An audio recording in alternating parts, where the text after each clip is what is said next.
Hi, my name's Danimal Cannon. Hope you brushed up on your ethics because we're watching Justice today on Trek Watch.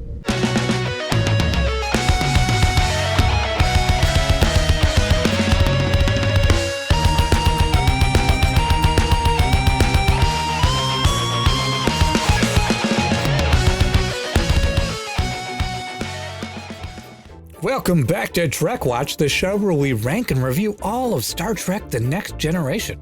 Before we get into that, though, I need to apologize. I had to take a couple months off. I missed you, and I hope you missed me too.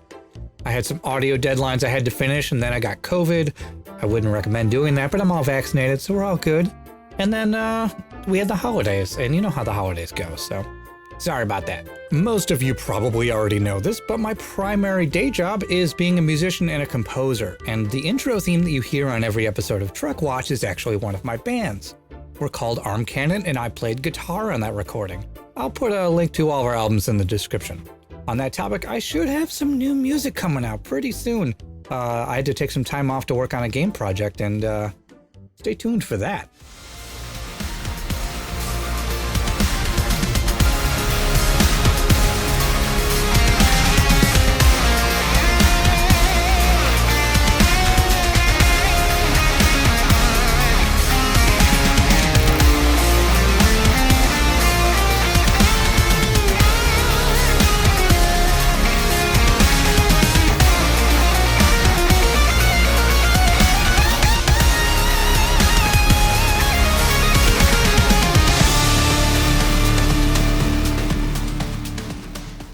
Anyways, back to business. We're going in order, so today we're going to be looking at the 8th episode of Season 1, called Justice. This week, the Enterprise just happened to be in the neighborhood of a planet, and they spy on them, and they discovered that this planet is incredibly sexy, and they decide to take a shore leave there. No, I'm not exaggerating, that's literally the setup for this episode. I mean, just look at Riker's face as he exits the turbo lift. Would that face lie to you? Is it as good as your report suggests, number one? Beautiful.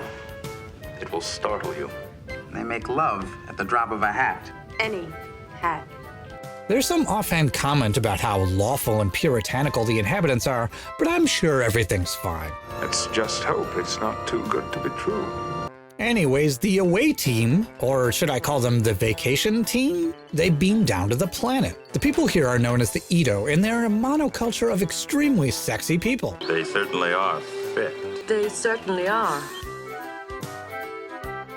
The crew introduces themselves, and for the next 5+ minutes, this show proceeds to have the horniest set of scenes imaginable. And I welcome this huge one. Nice planet.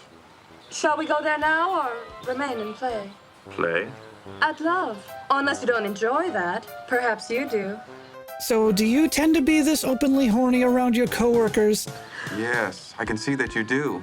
Good health. I thought you might be out of breath. We may surprise you in a lot of ways. Maybe I should just go on ahead. Also, for some reason, they brought Wesley along on this sex quest. They realize how inappropriate this is, and they end up pawning him off to play with some other children. We'll go on to the council chambers. You'll find young people your age there.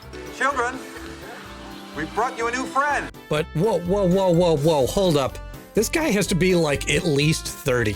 Let's look this up. I need to Google this. All right, so this guy's name is David M. Graves, and it looks like he went on to be a Hollywood stuntman. And I was Googling this dude, I didn't find very much, and then I found on YouTube he entered American Ninja Warrior at age 54. Thank you, David, for putting that on YouTube. Okay, so if he was 54 in 2013, and this episode aired in 1987, I gotta do a little math here, but it seems like he was 27 or 28 years old when this episode was filmed. Meanwhile, Will Wheaton was 14 or 15 when this episode was filmed, so he was literally double his age. Also, that other kid might be over 30, but the evidence on Wikipedia was kind of dodgy, so I'm not sure. Yeah, this planet is what I imagine it's like at one of those sex nightclubs, like that one in Toronto.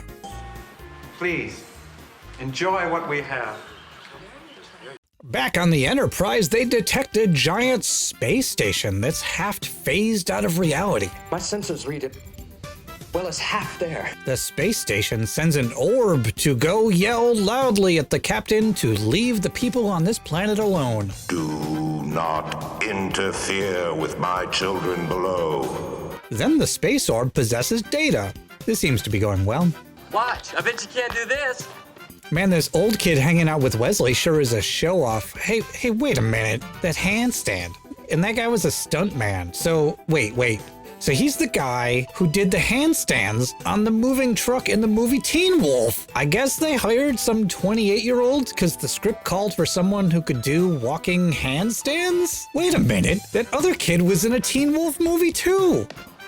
I want to do something too, with you. Actually, there are some games I don't quite know yet.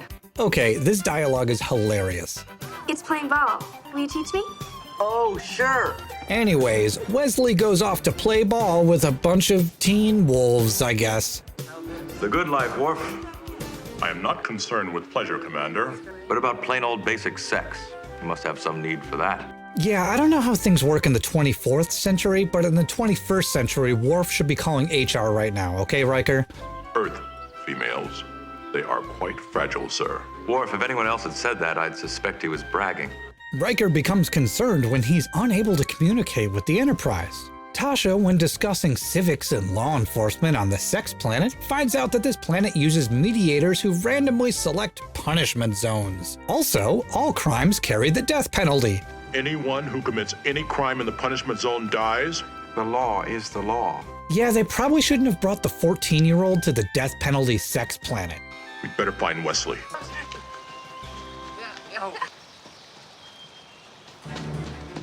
No, Wes! Anyways, Wesley falls into the flowers and wee-oo, here come the horny police. We have a visible transgression. What punishment? Name it. Death, of course. Don't make it difficult for the boy. Drop it. It was announced you came as friends. Is this how friends act? Enterprise from E08, come in. Unfortunately, the Enterprise can't help them. They're dealing with angry space orbs. They finally make contact with the surface, and Picard beams down to settle this interplanetary incident that's going on right now. We regret that our system of justice is troubling you. The boy, Wesley Crusher. The boy. Since you are advanced in other ways too, I suggest you use your superior powers to rescue the Wesley boy. The boy. Unfortunately, we have a law known as the Prime Directive. Oh, goody. Another episode highlighting how dumb the Prime Directive is. Capital punishment in our world is no longer considered a justifiable deterrent. Geez, when did Star Trek get so woke? Is the boy in any danger from you at this moment? The boy. We must act by sundown. We have encountered a strange object. They find out that the weird space station in orbit is considered to be God by the Edo people. Do you mean God? Picard brings one of the Edo back up to the ship with him so she can chat with God or something. I'll go as a hostage for the boy's safety. The boy. Captain, I've just seen the away team report about Wesley. In a moment, Doctor. The balls on this guy. In a moment? In a moment. Listen, I had the same reaction, Bev. Return my child. So they managed to piss off God. They've managed to escalate this from a planetary dispute to a full-on religious war. Way to go. Listen, I'm gonna skip a whole bunch of exposition, but the alien orb traded information with Data, and they know that God is just some weird interdimensional alien species that's just kind of messing around and playing God, because that makes sense. Shut up! Picard chats with Data and tries to philosophize his way out of this. I need help, my friend. Would you choose one life over 1,000, sir? I refuse to let arithmetic decide questions like that. Good to know they still haven't solved the trolley problem in the 24th century. Data, take command. Picard and Dr. Crusher beam down to the planet to solve this dispute once and for all. It's almost time. I want the boy brought here now. The boy. Are you going to let them kill me? No. Does this mean if you save me, the entire crew could die? You're not involved in this decision, boy. The boy. I'm sorry, sir, but it seems like I am. Wesley seems ready to accept death willingly. Transporter room. Energize. The crew goes to transport away and avoid punishment, but the space god prevents them. But Picard implores this space god with a 30-second civics lesson, and I guess God lets them go? What? Then God just leaves? So now an entire planet loses their god because of this? Roll credits, I guess? You guys probably think I'm skipping a lot here, but I'm really not. I was hoping we might learn more about it. Yeah, me too, Jean-Luc. Wow, that episode sucked. You never get to see the antagonist, so why do you care? Everything is solved by saying 2 inspirational sentences and then just leaving. Nothing happens in this episode. Nobody learns anything. In this episode, every member of the crew comes off as extremely inept. In fact, the entire premise of this episode is bad, the execution is bad, and the ending is really bad. But you know what isn't bad? The entire first half of this episode, where it's just awkward, horny jokes. That's gold. I loved every single line of dialogue up until when they tried to actually execute this crappy plot.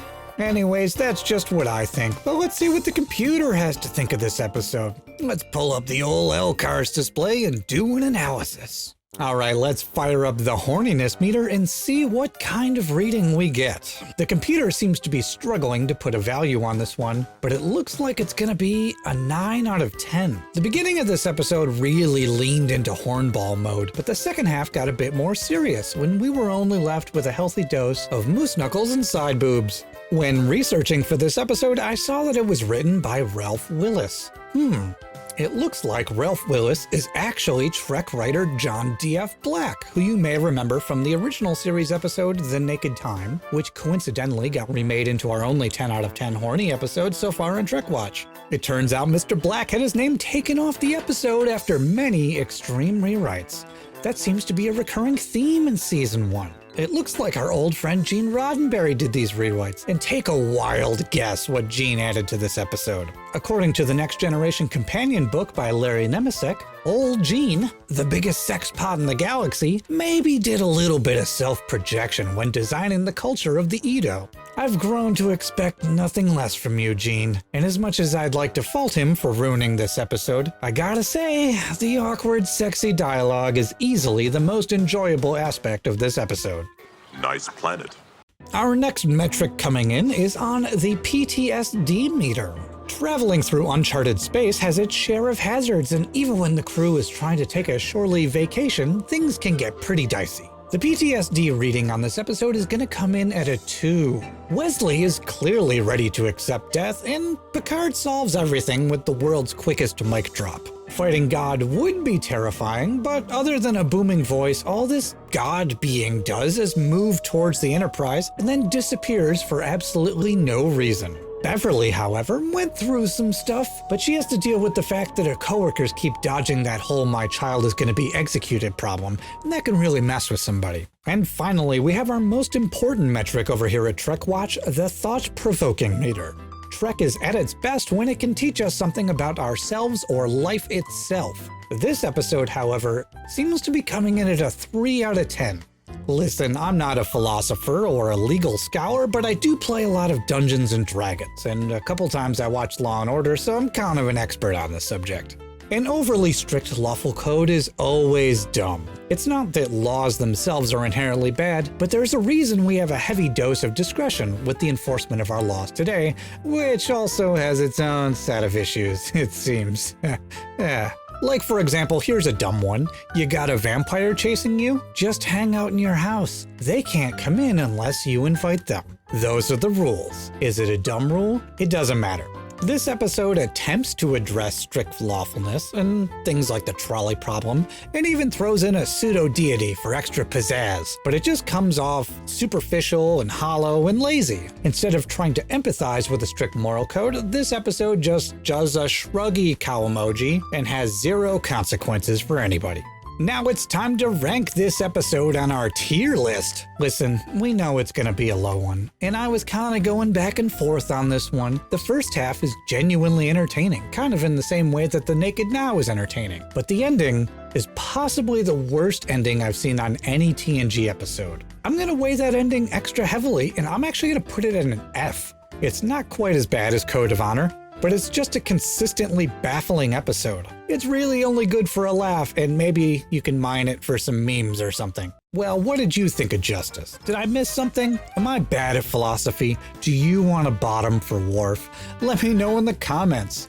If you like this episode of Trek Watch, feel free to share it with some friends and like and subscribe so we can be sure to meet next mission. Later.